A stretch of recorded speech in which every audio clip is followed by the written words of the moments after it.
Continuing on from my last post, I went up to Niagara Falls. I drove up to Terrapin Point and parked my car and watched as the water fell. I was just relaxing on the bench when a young woman came walking up to me. Just by looking at her, you could tell she was in her mid-20s. She was of Asian descent, yet her hair was a platinum blonde and her eyes gray. She sat on the bench beside me and said, "You're marked for death."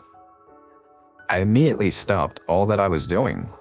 I think she could see the awe, fear, and confusion in my eyes when I looked at her. She simply said, "I was born beneath the veil.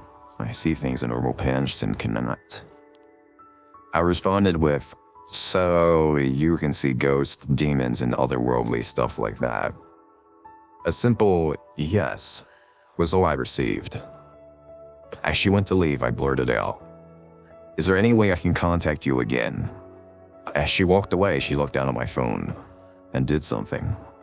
I felt a buzz in my pants and checked my phone to see a text saying, "We'll meet again when the time is right." I stayed seated, smoking. I received a call about an hour later as I was getting up to leave. I was instructed by Agent Sword to pick up a female in New York City. Her name was Kendra. I was told where her last location was and that she was tracking down vampires. I then asked, "Wait, why do you know her last location?" He responded dumbly, "She asked we track her location." I, simply put, said, "What?" I was told, "Shut the fuck up and go." So I began the drive. About 8 hours and no tolls later, I arrived in New York City and had to pay $62 to park for a few days. What is up with the north and expensive parking in cities?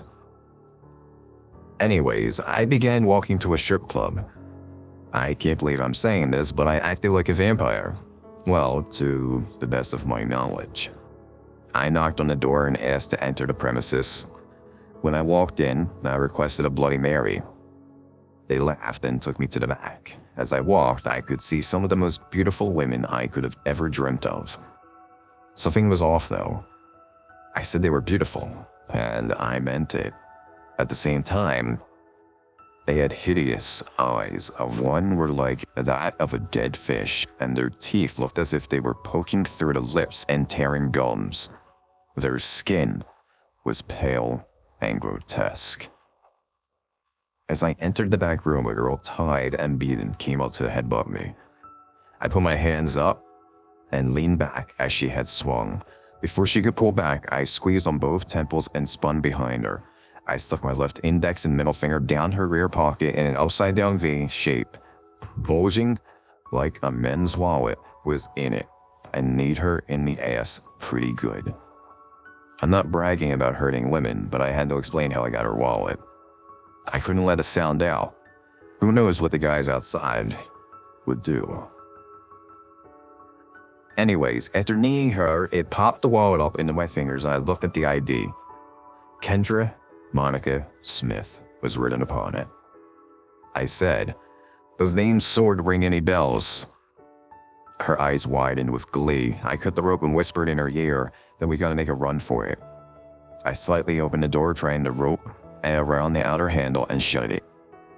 Then I used the chair Kendra was sat in to prop the door. After propping the door, I tied the rope to the rearmost leg of the chair, stabilizing the chair to the door, making it a bit harder to force open.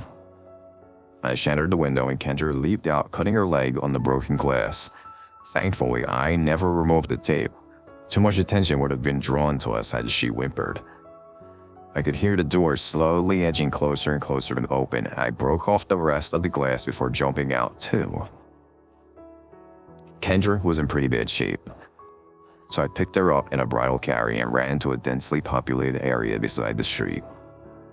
I placed her on the ground and ripped off the duct tape that was still over her mouth and told her, "Follow me, we're going to my car." She yelled, "No, I need to get to a hospital."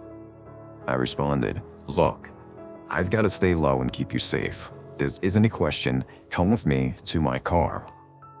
She stood up, snacking away my gesture of a helping hand. Afterwards, she followed me as we speed walked to my car. We didn't run. I couldn't risk her passing out. Once we arrived, I tore the leggings she had been wearing and disinfected and sutured the wound. I got her some good old meat for her strength and some electrolyte drink for her blood loss, and I IV'd her with coconut water. Just a bit, not a lot. It got her back in action, but not at 100%. When she was feeling better, she got out of the car as I was trying to get a hold of Agent Sword. When I put the phone back in I turned to see Kendra. She said, and I quote, "I owe you a beating for earlier." She got the jump on me and knocked my ass out. When I woke, I was being dragged into my car. I could see the wound of the bites left by the vampires on Kendra's neck. The bastards kept biting the same spot. I reached up and touched Kendra right below the wound and said, "That's gonna scar up pretty nice." Kendra leaned over and smiled. She blurted out, "You get back up pretty fast, don't you?" I laughed and stood up. As I was exiting the car, I heard Kendra say, "So, Travis Masters, do you have a middle name?" I turned around when she said that I knew. She snatched my wallet as I did to her. I put my hand down and said, "I don't have a middle name. Now can I get my wallet back?" Kendra and I got the car ready since nightfall was coming soon. We napped for a few hours. At least we tried. I woke at midnight to find a note from Kendra. I will transcribe as much as I can remember below. "Travis, I'll be back. I'm going to take those fuckers out. Removing their heads or a stake to the heart, I don't care. They're going to pay. I borrowed one of your machetes. I don't want you to get hurt, so don't follow me. I'll be back in the morning. K." This bitch. I got up and went in my trunk, pulling my other machete out and headed back to the strip club.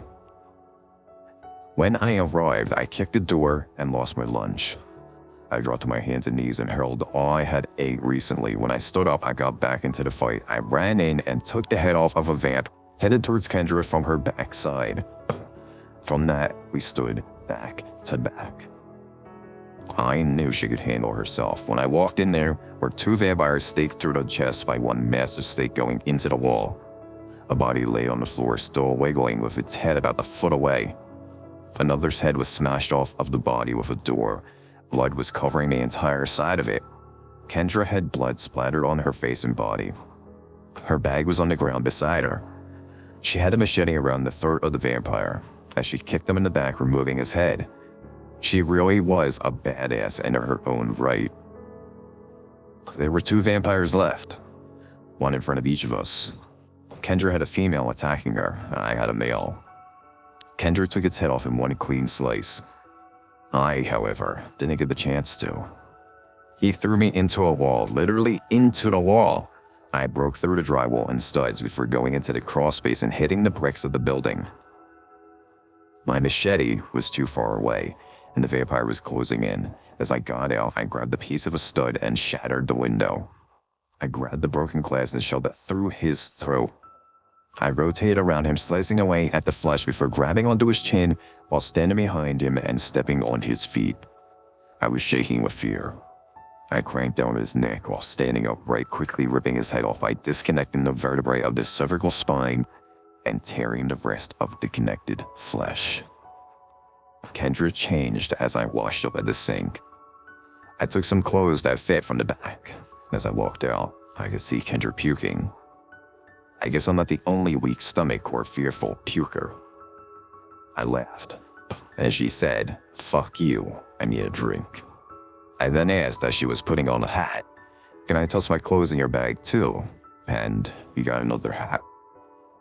She tossed me one and threw my clothes into her bag. She pulled out a flashlight. At that moment, another person walked in. I stood behind Kendra as she shined the light into the lady's eyes. I doubt she made out our faces, but she definitely saw the bodies. She screamed bloody murder and ran out. I looked at Kendra and said, "We should probably get out of here." She said sarcastically, "Nah." We then ran out side by side with Kendra shining a light in every camera visible. Once we got into my car, I started it up and we flew out of there. As we were driving away, she asked, "Why do you have two machetes?" I responded, "Why don't you?" She laughed. Before she went to sleep, I asked, "What's your story? What do you do?" She answered, "My mother and father were murdered in front of my eyes by a creature of the night, so I learned to fight and began killing any monsters I find. Eventually, Sword found me and gave me a job offer, so I took it. Have you ever watched this TV show, Supernatural?" I have, and responded, "Yeah, so?" She said, "I guess I'm like Sam and Dean. I look for a case, take it, and ride the lightning." Kendra then went to sleep, and I continued the drive. At the time, I didn't know where I'd end up. I know I'd have enough with the north. I just want to go back down to the south. I called Agent Sword and he finally answered. The first thing I said is, "I got Kay out of there. You want me to stick with her for a bit, huh?" Sword responded, "You knew I was going to ask, didn't you? Stay with her. You two would be a good team." I ended the conversation by saying, "We are," then hung up.